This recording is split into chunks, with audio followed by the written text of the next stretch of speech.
Welcome to another Hoops and Dreams preview show. In this episode, we'll be previewing Tuesday's Middlesbrough versus QPR evening fixture. My name is Brian Fisher, and as ever, to help me get it all right on the night, I have George. Good as ever to see you, George. Yeah, good as ever to see you as well, Brian. Pleasure to be on as always. Okay, well, let's start by reviewing our last match. It was Saturday's away game at West Bromwich Albion, which ended in a 1-0 win for the Baggies. The team, I'm just going to mention the changes really. In midfield, we had Varane and Field out injured. So it was Colback and Morgan who filled those slots, and Marty Cifuentes decided not to have a third person there. Up front, as Frey was also injured, we had changes that effectively led to a front four of Smith, Yang, Chair, and Sato. I mean, they did, I should say Sato, sorry. They did rotate around a bit, but effectively it was a front four. So this was a spectacular attacking lineup, George. Opting not to have Lloyd or Collier fit start up front. But was it the right choice or more a question of Hobson's choice? I think it potentially was the smallest front four in Championship history, to be honest with you. And I think the team news for me led to immediate worries. I think I've highlighted on this show a lot about our poor striker recruitment, and I think it really is starting to show. We'll talk about it later with Middlesbrough, but you look at the teams around us and the strikers they have compared to us only having Alfie Lloyd yesterday, it really does say a lot. Um, yeah, I think as soon as that team came out, I was incredibly worried because we rely heavily on as much as we enjoy playing out, after that we then look for the longer ball up to a fray. And that's the way that Marty's played throughout his whole managerial career. So I think it was not the case of when we get the ball down up high pitch, I was worried. I think it was actually getting it up the pitch. So yeah, I was incredibly worried from the start. And in terms of midfield, it's gone from probably being our most secure position with the most options. We said that when we were talking about the January window. That was somewhere that we didn't need to improve at all. But with the injuries of Varane and Field, it now looks incredibly weak and worrying. So yeah. No, I agree with you. I mean, during our dark days earlier on without a fit striker, I wanted Marty to experiment with having no out and out striker, but instead having four fast attackers. Uh, so did this work? Well, we didn't score, so that tells you something. And once the Baggies went one up and they had Furlong sent off, which was fair enough, I thought, they offered precious little space to enable QPR to make those forward passes that were needed into space. So probably the wrong situation in which to introduce Lloyd. At the end, it was obvious that we had too many attackers bringing the ball upfield and too few in the box. Dunn became that much needed focal point in the end in the box, but the crosses and passes were really just not good enough. In the Hoops and Dreams thread for this match, Stotey highlighted the issue with our lineup. He said, what makes the whole situation worse is that we don't have the firepower that allows us to get away with making errors. In today's starting 11, our top goal scorer was defender Jimmy Dunn with 5 goals, which was exactly the same number as the front four combined of Smith, Chair, Sato, and Yang. So we saw them trying a different experiment.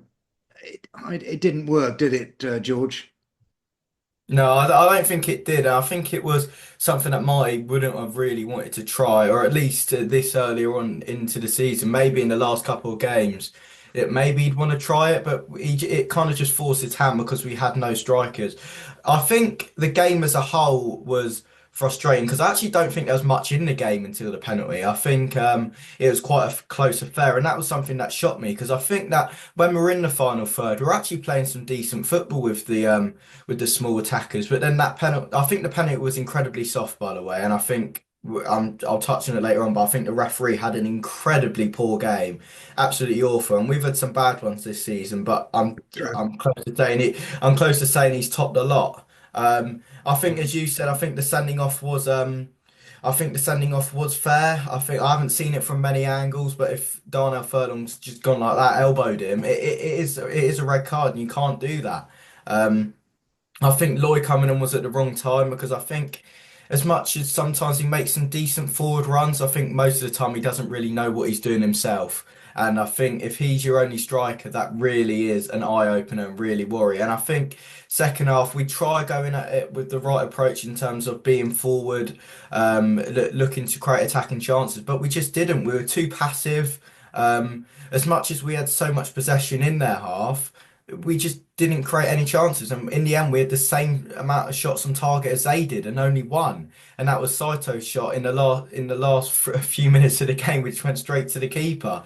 Our biggest attacking threat was Jimmy Dunn, as you said. So yeah, it's incredibly worrying, and it highlights again about our poorness playing against 10 men. And it just, yeah, to be fair to them, that whether it was in the right way or not, they killed the game off. They killed any sort of momentum that we had. Um, so yeah, frustrating. Yeah, I can't argue with that. I mean, what was impressive, I think, was the Baggies' constant pressure to deny the R's any chance to relax and make positive moves or passes. Nardi was continually forced to revert to long balls out, which, given the fact that, as you rightly pointed out, we got a really short attacking line, we were at a disadvantage straight away there. West Brom are a well organised and well disciplined side that, taking aside Furlong, of course, that patiently waits for mistakes and opportunities. Sadly, too often we made poor passes or stupid fouls, and that was our downfall, I think, really. Um, Tricky one, this, I suppose, but who was your player of the match, George, and why? Yeah, you're completely right. It's an incredibly tricky one to say. I give mine to either Colback or Edwards, I think Colback, particularly in the first half, he disrupted the play well. He came up against that Malumbi in midfield, who I think's an absolute. Well, I can't say it on here, but he's yeah, I just don't like him at all. No, Yeah, I, but no, yeah, Colback dealt with that quite well. I thought he disrupted the play, and throughout the game, despite coming up against an overloaded midfield for quite a lot of the time, did quite well. And I think Edwards once again showed the quality that he has. He didn't really have much to do, but in terms of playing out from the back, he was composed. He doesn't really scream to me as a defender who's going to make a mistake. Unlike when, for example, Morgan Fox plays, I always think, oh, he might have a mistake in him. So yeah, another impressive performance from him, and it's just so frustrating that we're almost developing a player who's going to be playing against us next season. So that's the mm, frustrating side of it. yeah, every time I see him produce a performance like that, I think exactly the same. We'll be seeing him against us next season. Uh, yeah, I mean, I agree with both of your choices. They're pretty good, but my vote went for Sato, really for his perseverance and that diving header. I was really impressed with him. I think he's coming good. So yeah, but it was very difficult game, I think, to sort of have a player of the match for. Anyway, this loss against West Bromwich Albion meant that we are now 14th on 44 points, whereas the Baggies go up into sixth place. And we're now entering that final part of the season, George.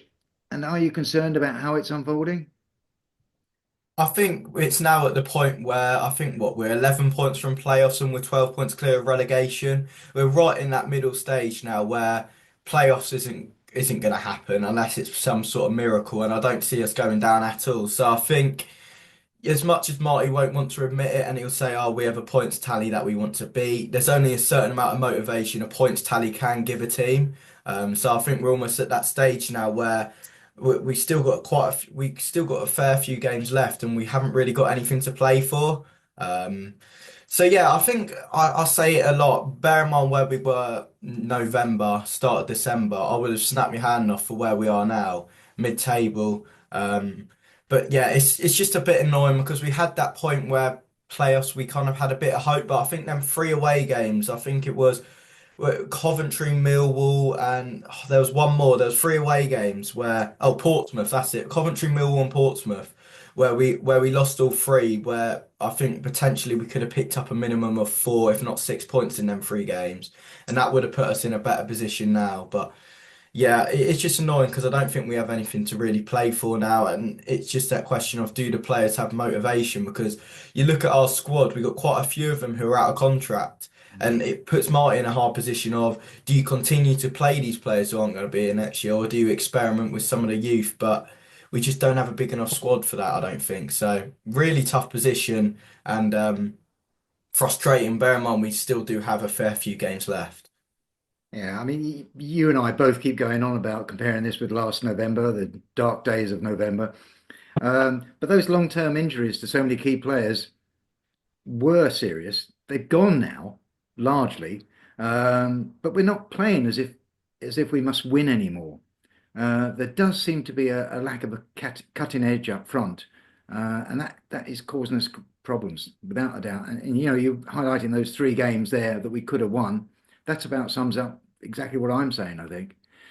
Oh well, let's move on to reviewing our next match. It's another away game, this time at Middlesbrough on Tuesday.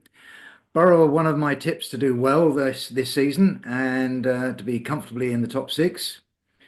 It's just not me who thought that. Mark Drury of BBC Radio Tees said missing the playoffs would be a complete failure for Borough. I think both of us might well be proved wrong. However, this part of the season, it really has been poor for Borough, and they've lost so many matches. They now sit in ninth place with only 6 points separating us from them.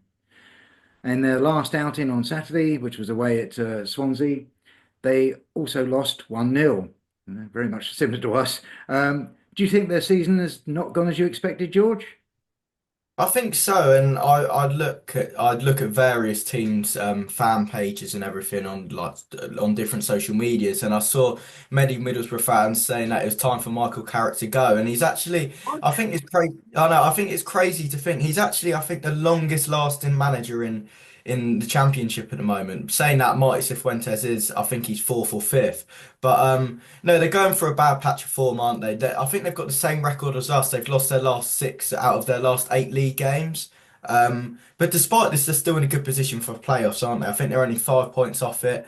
And in terms of stats, they're impressive going forward. They're third in the league for goals per match and have the fifth highest possession. So you can look at that either way in terms of great, they've got good attacking threat, they've got great attacking players, which I'll mention in a minute. But do they overplay in some places? Who knows? I think I said I was going to touch on it again. The difference between playoff pushing teams and us is the strikers and the attacking options that they have. They have Iniacho, Marcus Forss, Morgan Whittaker, Tommy Conway, and Bergsorg, compared to yesterday us only having Alfie Lloyd, who before playing in the Championship this season, the highest level he played was at Eastleigh in National League. So I think that really just screams the position that we're in, that we were never really going to be a playoff pushing team because we just don't have that firepower up front, and that's something that I've highlighted for so many years. And I think that's now a question of recruitment. You look in January, people were saying, "Oh, we might be fine with strikers because of Collie Lloyd and Frey." It's just Frey's never really consistent in terms of injuries. He's not going to give you more than 25, 30 games a season because he's always got that injury in him. And then Collie and Lloyd, as much as they might seem like prospects and going to do well in the future, they haven't got championship experience compared to these teams around us. You just look at Saturday against West Brom, they got Adam Armstrong up front, someone who one of the best strikers in Championship recent history in terms of goal scoring wise. So that really just shows the difference, doesn't it? And it is quite laughable. But no, Middlesbrough are a team where, despite their recent run of form, they're still in a great position. I wouldn't be shocked if they made the top six because of the quality that they have. So. Yeah, you're right to mention about the number of goals they've scored. I think they've scored 14 more goals than we have, whilst conceding about the same. And that tells you an awful lot. Uh, there is no question that QPR is way down because of the scoring record we've got. Um, I mean, they've got a positive goal difference. We don't. And yet there's only a few points between us. Um, you're right. We should be wary of their top scorers. I mean, you've got Azaz. Who else you've got? Lath and of course the new boy Morgan Whittaker, as you pointed out. Any other particular players we should be wary about, George? I don't think, as I say, I think their best area of the pitch is in terms of attacking wise. You mentioned him just then, Finn Azaz. I think the pickup that they did, they got him off Well, he was on loan at Plymouth last year, and then he went back to Aston Villa, I think it was, and then they managed to pick him up. I think he's a quality player. For someone with good technical ability, he's also got height. So I think, yeah, Finnazaz is a great player. And in terms of, they bought in Morgan Whittaker in January, and I don't think he's hit the ground running yet. I've seen quite a lot of people critical of him recently, but. Yeah, I just think it's absolutely mind-boggling and such an eye-opener with the amount of attacking options they have. Like they have Kelechi and Iheanacho sat on the bench, someone who had a decent run in the Premier League a few seasons ago. So yeah, it's just they got players of quality, haven't they? And you're right with what you said. We in terms of us, we don't have the firepower, and we're almost going into games where we can't afford to give the opposition two, three shots on target because they'll take them. In particular, you had the Sheffield United at home game where they only had two shots on target, but they were just clinical. So that really is the difference between a playoff pushing, promotion pushing, championship side and us. So. Yeah, I think about sums it up. I mean, they have got at the moment, their last six games got the same record as us, surprisingly enough, four losses and two wins. That's it. Um, but they have got a wealth of talent there. I mean, they have spent a lot in the close season, so that they're now seeing that slight benefit at the moment. Whether it will get them into the top six or not, I don't know. I, I somehow doubt it, but we'll see. We'll come into that later on anyway. Um, so, given the situation that Marty's in terms of the attackers and the midfield, what can Marty do in any way differently with the players at his disposal, George? I don't think he can do much differently in terms of we just don't have the attacking ability to be able to change things. I think I expect him to start with Lloyd up front, to be honest with you, as much as he started with the four small attacking players at West Brom. I don't see him doing that again. And although I think Lloyd was poor when he came on, I don't think we've got any other option. So I think he'll do that. And in terms of midfield, once again, I don't think he has any other options or what to do. He doesn't trust Madsen at the moment, and Madsen just looks like a player who just going through the phases, and he's just not doing great. And bear in mind, he cost us in some places it reported 4 million euros. It's absolutely crazy. Bear in mind, out of our summer recruitment, he's probably been the worst. So I don't see him really changing the midfield too. He can't. Um, but no, I think he'll start with Saito, Chair, and Smith behind Lloyd, yeah, in the game. Would Potentially. would you perhaps strengthen the midfield with perhaps I don't know, one of the centre backs or something like that?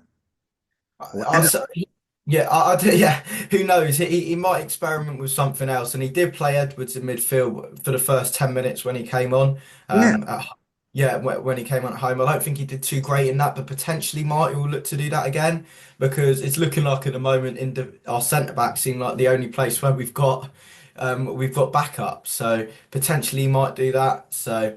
It's just a case of it. Once again, his hands are tied, and it's in different positions because with Field and Varane out, it really is frustrating. So Marty's got his hands tied, and especially attacking wise. So yeah, and I mean we sort of talked to here about the defence really and whatever and the midfield. It's an away game, which obviously makes a bit of a difference. And I suspect that the defining item really for us will be how well we close down their strikers. It has to be that, for which we'll need the best back four possible.